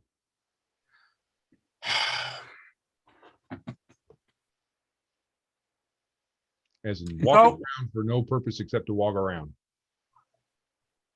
Anywhere between like it and leave it, but only because never been a thing I was really into. It seemed too slow when I was young.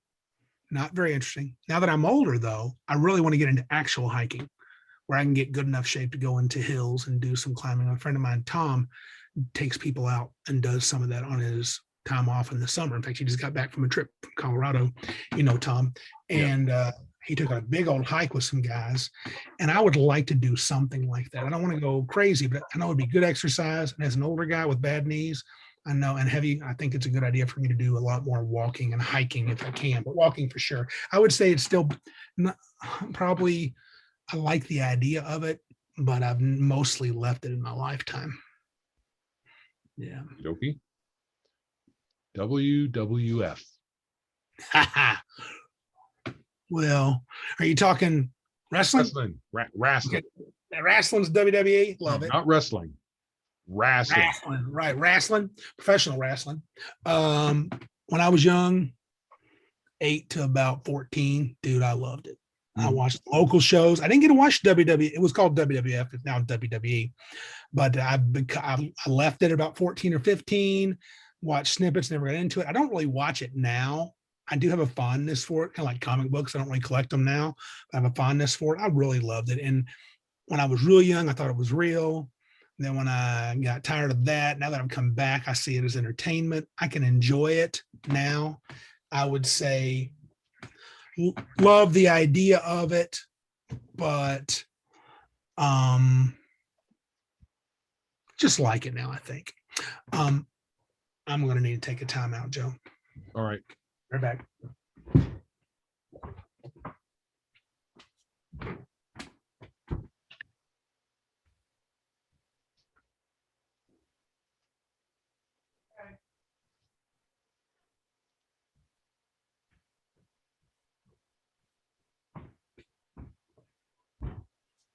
I'm back.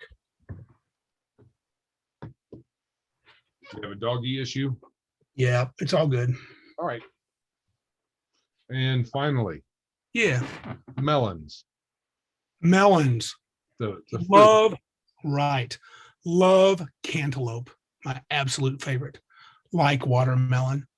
Mushmelon I like. What other melons? I don't know if I've ever had a mushmelon. Maybe I'm confused. What's the green one? Maybe it's not called mushmelon. Yeah, it's okay. There's a green melon. Those are the three that I know. So I'm not versed in melons. I found watermelons annoying. Was never a fan of it. Because of the seeds? Seeds were a big deal. I mean, they seem like, I don't like spending them out all the time. It just seemed, I couldn't really enjoy the melon. But I do like good watermelon. I like it red. I like it firm. Don't like it soft at all. But dude, cantaloupe, that and a fresh peach, tied for my favorite fruit. Yeah. Oh, okay. Oh yeah. Okay. All right. My turn for you. Your turn. Don't think I've asked this. Go to my list. Television. Used to be addicted. And if a TV set pops on, my eyes will go right to it, but I get bored quickly. I wouldn't memorize the TV guide, but I would look at it so much you would think I did. Right. Because I could tell you like the schedule of TV shows and all kinds of, back when it really mattered. Back when it mattered, because there were only 3 channels. Right. But over the years, my interest in the TV programming has waned quite a bit. And now sometimes I'm like, why do we even have a television? Because there's not a lot of it that interests me at this point. So right now, I could say like at most. Gotcha. I can't say leave it because there's still some things I like. All right. Now you're probably gonna think I've asked it. We talked about it, but we haven't really put it on this and like it, love it, or leave it, but I'm gonna say it. Lord of the Rings. Love it. I mean, hands down. I mean, there's issues. I'm not a purist though. When it comes to different media, it depends. Well, to a point.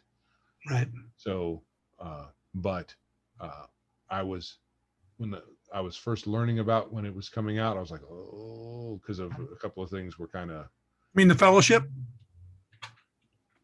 No. It was the some of the leaked information about how big a role they were going to give Arwen. Oh, which most of it didn't happen. They Right. might have filmed it, but it didn't end up in the finished movie. right. You thought Or it was even the extended, it didn't end up in there either. right. Not as much. Sure. No. Yeah. I was really dreading it, but they only kept one little thing, and it was still irritating with the whole sneaking up on Aragorn and putting the sword to his neck. And I'm like, yeah, that wouldn't happen. But It wouldn't have happened. Yeah. I mean, he could have been perhaps caught unawares, but I don't think she would have done that. She was wasn't she kind of a princess in the book? Just she had, her role was as far as all that is concerned, who knows? Yeah. I mean, there Right. might have been something about it in the Silmarillion, which I didn't Right. read very much of. So it's possible, but she didn't seem like a warrior. right. And I don't know. Maybe I'm reading in too much. I don't think she was the kind of person that would do that. I think she would have felt that she would dishonor Oh, okay. Aragorn. Even if she could, she wouldn't have done that. Right. I don't think Because elves could probably do it because they're better than people, generally speaking. right in general. They're angelic beings in that. Right. I don't think Gimli would have done such a thing. Right. I don't think Legolas, any of those people, they just wouldn't have done it. It would have been an honor issue, I think. All right. Okay. But Fair I might enough. be reading into it. But anyway, apart from that, small, minor thing. Love it. Well, and we tear apart things we love anyway. Sure. What about this one? Nostalgia. Has its place. I would say like it. But nostalgia has its place. You just don't be ruled by it, I think, is a good way of looking at it. Fair enough. All right, cool. Shall we move on to dig this setting? Dig this setting. World of Darkness. Yeah, I picked something that neither you nor I are truly experts in. Yeah, so this will be. But I definitely have. Yeah, but I have. It should be really good. But I have some opinions on it. So I was listening to a podcast today. The fellow was talking about how he didn't like folks saying just what you just said. I don't know much about it, but I have opinions. Fair enough, dude. He's not wrong. What I'm Right. about to say, people should call in and go, "You're so wrong, Randy. It's not even believable," and that's okay. From my limited experience, Joe and I played together in a short campaign in the third edition there with a friend of ours once. I played with a buddy of ours, Tim, in a Dark Ages vampire game. These were both vampire games. I've never played the other settings. What Right. about you? I've only played Vampire a few times. I read through, skimmed through Mage the Ascension, I think. Yeah, Maybe not, think that's the maybe first not one. the Ascension. It's the one where the magic was kind of like you had to. The Awakening. The one where if the magic had to fit the situation, instead of casting a spell where Yes. a big explosion of fire, you'd have to have some like gas main explode or something. Yeah, you don't. I think our buddy Patrick talks about it, and it's like being vulgar with your magic was a bad move. And but the World of Darkness is a modern day setting, and in the early '90s, it was hot. It was the hotness, dude. It was like second only to D&D. Right. And at some points, when D&D TSR had its issues before it had to sell to WotC, all you could find, I mean, it was the number one book I saw on the shelf with new stuff. Oh, sure. Lots of, and they had Number one lots of RPG. stuff. The World of Darkness is vampire, werewolf, mage, wraith, all that stuff together. It's a modern day horror setting. Well, horror is not, I don't know. I think you play monsters basically. Essentially. Vampires and werewolves and changelings and mages, and almost like have you seen the movies Underworld? Very similar to that. I don't know. I wouldn't call the setting dystopian, but you play all these. Like in Vampire in particular, let's focus on that one. There were these different clans of vampires, and they had different abilities and different approaches. And there was kind of the clans would have. I think they would have meetings, I guess, in terms of hierarchies. And there was something about the turning. The Embrace was something we played through with our buddy Scott way back in the day, and where you turn from a human to a vampire. I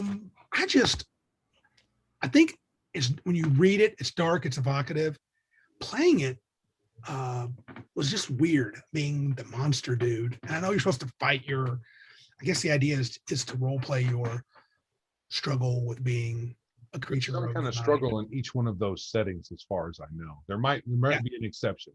And the goth, I don't know if goth came first. The clothing and the movement was part of that. Or I think they probably added vampire to it. And some people that were goth played vampire. That was my first exposure to anyone LARPing. Was LARPing a vampire, doing a vampire. I wasn't in the LARP, but I saw it at Gen Con, and I was like, "What are these people doing? That's weird," And especially when they were fighting paper, scissors, and obfuscate. I'm waving my hands in front of my face. I don't know all the rules, and some folks had a great time with it. And I think John Allen Large probably will have an opinion on this. I think he's a fan of LARPing in general a little bit. And he knows a bit about vampire. But the setting is dark. You've seen the movies, Underworld movies. It's kind of, I really thought the first Underworld struck me as classic World of Darkness, vampires versus werewolves. Well, I will say that I liked it a lot. I'm not sure how, it probably depends on which vampire set of lore you're talking about. Yeah. And werewolf, because it mixed the two. You like the movie or you like the World of Darkness setting? Which one are I'm you talking saying about? the movie. But Okay. as far as how well it evoked the setting or the game, Dude, I don't know. I know some people did. White Wolf sued them and lost. Yeah. They sued Underworld, which I think, honestly, in my opinion, was bullcrap. that smelled an awful lot like White Wolf setting. And but whatever. I have no opinion. I'm not a lawyer. Anyway, back to that. So the setting is kind of cool. I thought I wasn't enamored of vampire players back in the 90s. The ones that I met, they felt like they thought they were better than D&D players. Okay, let me clarify. The ones that Randy met. Yes. I met a few that weren't, but I met a lot that just seemed, no, I don't play D&D. I'm too cool. I'm into being a vampire. How awesome I'm it gonna is. paint my fingernails black. Yeah, and it's like, okay, look, I'm not into that. All that. Yeah. But yeah, this is a setting that I can only speak so much to. I read some, bits and snippets of books. I thought it read well. I thought it was cool. It was definitely a dark setting. I didn't see where you could go with it. To me, maybe being stuck in my D&D ways is like, okay, so you're playing a vampire. Are you gonna like go out and just eat people all the time? Or is it gonna be this angst-ridden? Am I gonna always be soul searching in my mind? Is it gonna be psychological role playing? I mean, I guess that's what it was. It was never my cup of tea. Right. I mean, I thought it was good, but it's only from my limited viewpoint. So the idea, I think, was folks and everything. Yeah. Yeah, but in the world of darkness, I don't think the idea was to someone play a mage, someone play a werewolf, some play a vampire. I think you tended to play in those own book settings, and they rarely crossed. And they eventually had something called Hunter, where you play humans hunting these bad guys, which Joe and I both would say we would like that. Yes, let's do 'Cause that. that was the biggest problem I had is I just see werewolves and vampires as opponents. Yeah. And I don't see them in wraiths and changelings as opponents, as monsters. And maybe it's just because I'm, a D&D Luddite. I don't know. Well, this is the thing. All of these creatures, their legendary origins are as evil spirits or creatures that preyed on humans. Sorry for that mowing. Got a mower going out back. Can you hear that? I cannot, but maybe Good. I'm sure. it may come across on the recording. Who knows? Right, it may come across. Sorry, guys. Oh, what's interesting is that when I can't hear it right now, but when you talk, it is a little superimposed over your voice. Really? That's odd. Yeah. Okay. So, yeah, to me, it's the same way. You play except for the mage one. I don't see the mage as Right. the bad guy per se, but the evil. But I think hunters did. I think hunters did see mages as bad guys. Right. Magic was evil. Yeah. So yeah. So that has witches, don't suffer a witch to live kind of vibe. But Yes. Yeah. but as far as the others go, yeah, my inclination would not be to play them because I see them as the monsters, and I don't really want to play a monster. I mean, I have every once in a while. It's probably fun as a diversion now and again, but I don't think I would want to play it as a main game. No, definitely not. I would say if I had to rank it, it would fall into the small for me. Yeah, probably. I'm not sure I could even say I would play it for a while. Yeah, I would say maybe medium. I mean, I'd probably try, if someone would try it. I can't imagine a campaign. I couldn't do a long-term campaign. Definitely wouldn't run it. I'd love to hear from people that listen there who are fans of it or have been fans of it, the things they liked about it, and give a little more explanation as to what it was. I know I have an old Deadlands series of dime novels, little adventures. They're stories and adventures where Werewolf the Apocalypse was crossed over with the original Deadlands rules, and it's got 3 little cool adventures. But in general, just not my bag. I think it would be the way I would want to play vampire is if I was turned into a vampire, Yeah. I would want to find a way to lift it, curse if that was possible, Yep. or I would want to destroy my creator somehow, which I think is really difficult to do in the game, if not I impossible. don't want to go further and wipe out all the vampire race, but that's Right. just me. All right. Yeah, that's cool. We're going to have a pretty lengthy negative, well, topic wise. We've got 4 or 5 topics we're going to talk about in the negative plane today. Your voice has gotten a little hard to hear. Okay, so we're going to have a negative plane today. 4 or 5 topics. Can you hear me now? Yeah, much better. Okay. All right. It was the grass mower was too close to the house. Gotcha. So, okay. But so if you All want to right. stick around, I interrupt. and I'm interrupting you now. Perfect. We are timed we are perfectly. going to have we're having a negative plane, so stick around after the end of music or what have you, depending on whether you're watching or listening. Yeah. Cool. So fair warning. Fair. So with that said, if you'd like to support our show, please get the word out and check out our website at biggestgeekuspodcast.com. And over at /support, you can find ways to support us other than spreading the word if that's what you want to do. But we just want you to tell your buddies about us. Absolutely. We are on Odyssey and YouTube. And we would appreciate a rating on Apple and wherever else you get your podcast at.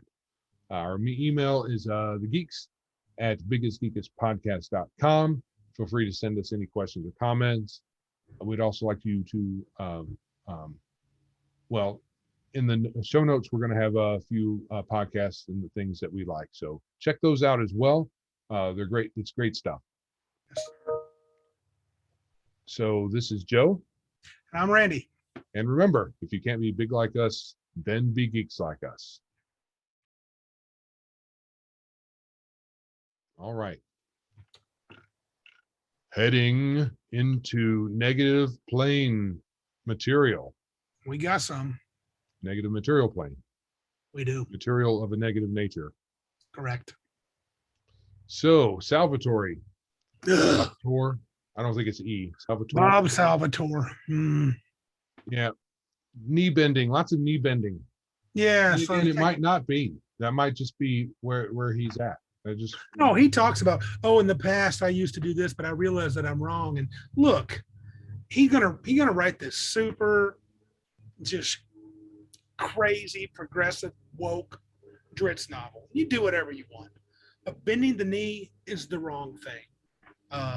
And whether he has or not, he might be super woke anyway. I don't know. You're right. It could be that. But just the fact that he's talking about, he's like, what was that quote? If the drow are being portrayed as evil, that's a trope that has to go away. No, it doesn't. So it says you. Right. Exactly. I mean, and I got news for you. My games are not. Drow are going to be evil. Yeah. So again, they're being portrayed as stand-ins for Black people only because they're Black, but they're not Black like African American people are. Practically Obsidian. Right. And they don't have African features. Yeah, not at all. White hair. They have elven features, which none of us have. They are elves, yes. So right, which can be whatever, I suppose, because what are elven facial features? They're normally fair skinned. You see the cover of that? It looked like on the cover of that new book. What's it called? I forgot what it was. What was his book that's coming out? The Magic of the Interwebs. Let me check this out real quick. He's got a new book, Starlight Enclave. I loved how I guess it's Dritz, the drow elf on the cover of that. He looks like he's been bleached a little. I just don't get it, dude. Whatever. So I don't either. I mean, it's thumbs down for Salvatore. Yeah, I got tired of his books a long time ago. I read maybe 3 or 4 of them, and I was like, I don't really care for this. Fair enough, and I've seen the guy at Gen Con. He's funny. He's perfectly fine, dude. His opinions, political opinions, he's welcome to. But I don't respect the knee bending. No, not at all. Yep. Not at all. Also, Jeremy Crawford, I didn't, I kind of get what some folks are saying about Crawford's comments where, the books are not canon, essentially. But again, that's your opinion. Yep. And if to you that's not canon, but he is saying a good thing, as in you play at your table the way you want to. Right? I mostly think what he said was fine. Except, it's clear they're pushing an agenda in their books. You say whatever you want. They're pushing, the whole gender politics crap. Right. It's in the 5 ebooks, written explicitly, and whatever. Nothing. It's like the world only starts now. He said we consider everything canon. That's from 2014 on. But he does say if you're looking for what's official in the D&D role-playing game, it's what appears in the products for the role-playing game, which I agree with. Basically, our stance is that if it has not appeared in a book since 2014, 5e came out, we don't consider it canonical for the games. And if I wanted to be picky, I could tear that apart, but I won't. I really don't have a problem with the article, but I do agree with one of our buddies said, it's kind of like, or even like Pundit said, which I don't think Pundit was perfect. Pundit had a response. I don't fully agree with it, but he does have a point. If anybody has a right to talk about what D&D canon is, kind of go back to Gygax. He might be the only one, him and Arneson, the ones that created it, but there is no canon really. So I'm going to give Crawford pretty much a pass. I'm not angry about it at all, but I do find it a little presumptuous of him to even say, I'm going to claim this, but you're welcome, dude. I mean, I think he's got a point. At your table, canon is what you call it. Canon is whatever you say it is at your table. Right. And from that viewpoint, I agreed with him. I just know they pushed an agenda ever since they've come out, and I don't care what they say. I don't know. I get to where I don't like to hear anything from them. But maybe I should probably just shut it off altogether. Right. I mean, I think it's possible he's trying to say everything from 2014 on, that's good, and nothing. And so he might be saying nothing before is any good. He might be trying to say that without saying it. Which they've already said because they want to put those warnings. They put the warnings in the drive-through books. So you put it all together. I can see where people are coming from that are angry, but I really could care less what they have to say about. Correct. And I'm not angry about that. Yeah. I'm not angry. I don't know. It's par for the course. Yeah. That's what all this is. What we're going to talk about is par for the course. This is the trajectory that many D&D or many gaming publishers are taking. Yeah. That's the way a lot of them know. You got another one that I think is literally embarrassing, but I mean, the He-Man. Let's get to it. Kevin Smith, dude. I loved comic book men. I liked Dogma. I liked several of his other shows. Chasing Amy. Those are probably my top 3 that I like from him. Chasing Amy, maybe not. It was all right. It was pretty good. It's pretty cool, but it's been so long. I don't know. But I like his comic book thingy more than anything. His comic book thing. But the way he came out, I'm sorry. I don't give 2 craps about He-Man, dude. No. I was too old. It was not a thing for me. I thought it was dumb. Agreed. Utterly dumb. But there are folks that like it. And if you're going to do He-Man, Master of the Universe, about He-Man, and you're going to claim that's what it's about He-Man, even though it leaked on Clownfish TV that it was more about Teela, from what I've seen, it is about Teela. Yeah.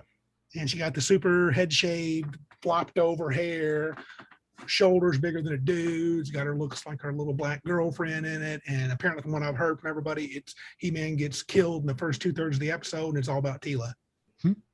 She's mad because what's his name? Adam. Who was the regular version of before he becomes He-Man, didn't tell him. After he died, he's like all mad. She's all mad at his funeral.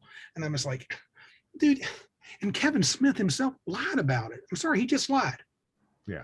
It is about Teela. It should be Teela. They had said Teela, the new queen of the universe. Okay. But they weren't going to do that because they wouldn't got the fans. It would be called Teela Rage Against the Patriarchy. Exactly. Essentially.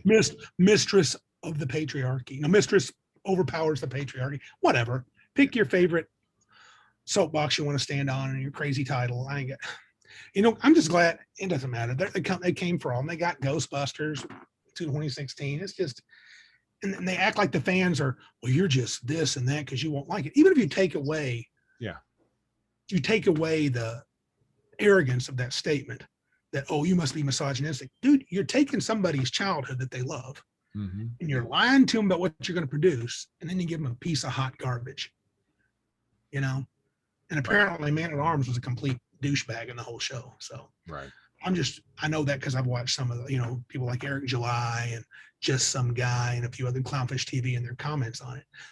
As a property, I could care less. Right. But as a screw to the fans, that's what Kevin Smith did. I don't care what he says. Sure thing. And this one I caught just the other night, last minute. This is Sandy Peterson. And once again, I'm going to say, not a big Call of Cthulhu fan. Everybody knows that. But Sandy Peterson's a pretty big deal in Call of Cthulhu, the RPG for sure. And some of the silly folks, these people that get their panties in a wad no matter what you say, he made these statements. A person with the XY genome's muscle mass, regardless of declared gender, obviously, in caps, because it is obvious, has an edge over the XX genome in most competitive sports. Men are generally better at sports than women. Fact, biological fact. Instead of classifying sport participation by pronoun, why not by genome? I just want my granddaughters to be able to compete in track and field against people who don't have a genetic edge. Is that wrong? Sandy, it's not wrong. No. Because that's utter garbage. And I don't care what anybody says. You can talk about all these variant chromosome crap. I'm sorry. XY is more powerful than XX physically. They have advantages. I mean, somewhere in the neighborhood of women are 30% of men's upper body strength. Yeah. 30%, dude. I mean, say whatever you want. It's not fair. Testosterone is a powerful drug. Yeah. And counter to what some of the bozos on was it Bell of Lost Brains retorted on their BS website, you know, that, oh, there's been trans athletes in Olympics since 2003. Well, currently they're saying this Lauren Huddleston or Hiddle, whatever his name is, is the first trans athlete. And he used to lift weights as a male. And they're like, well, he's probably not going to win. Really? He's probably not going to win. Granted, he is old. Maybe some lady will have enough steroids in her to compete. But come on. No. Yeah. He's already got he's got the world record. Now it's a record because he's already said it. Yeah. I mean, and it's not fair. And I say some gal does beat him. I'm going to say sweet. Just like if that bozo that fought in MMA and that one girl that beat him. Dude beat up a girl. But she even said when she won, she goes, I've never been hit so hard. Right. You know, and she's tough, dude. She kicked my face in. Right. But it's like, you know, I just don't get it. People, it's ridiculous. And then of course Chaosium comes out. Trans women are women, trans men are men. You are the only one who gets to define your gender and sexuality. Not actual physical truth. Chaosium fully supports it. Yeah, so they come out against their own dude. And I don't know what's happening, if they're really going to do anything, but I just find it so disheartening, honestly, at this point. No, I'm not. I know you're in a better place than me, dude. Because this is obviously what was going to happen. If somebody says anything out of line with whatever narrative the wokesters want to put out, the whole men can all of a sudden become a woman, and you have to treat them like they not only are a woman. Some of them will say you have to treat them like as if they always were a woman. You have to be attracted to them. And also, you have to be attracted to them. If you're not attracted to a trans, then something's wrong. Misogynistic. You're misogynistic. Or you're a bigot of some kind. You know, correct. It's par for the course. It's crazy town. The lunatics are running the asylum. And you know, so that's why I've stepped back. You're so smart, Joe. I laughed when I read this. I laughed when I read the He-Man stuff. I laughed. The same. Yeah. It's just Crawford's comments. I was like, oh, that sounds okay. And then folks they're more on our side, we're all going crazy about it. I agree. Way too crazy. I was like laughing at them because Jeremy Crawford has to toe their line. Yeah. No. And even my statement, right, correct. And even my statement about saying if anybody has a right to talk about canon and D&D as Gygax, that's still dumb. I wouldn't bet $1 on that, because honestly, I don't think D&D has canon. It's a game. It has canon at my table. Right. And Drow are evil at my table. Dude, they might be lawful good superheroes in yours. I don't know. But at mine, they're evil.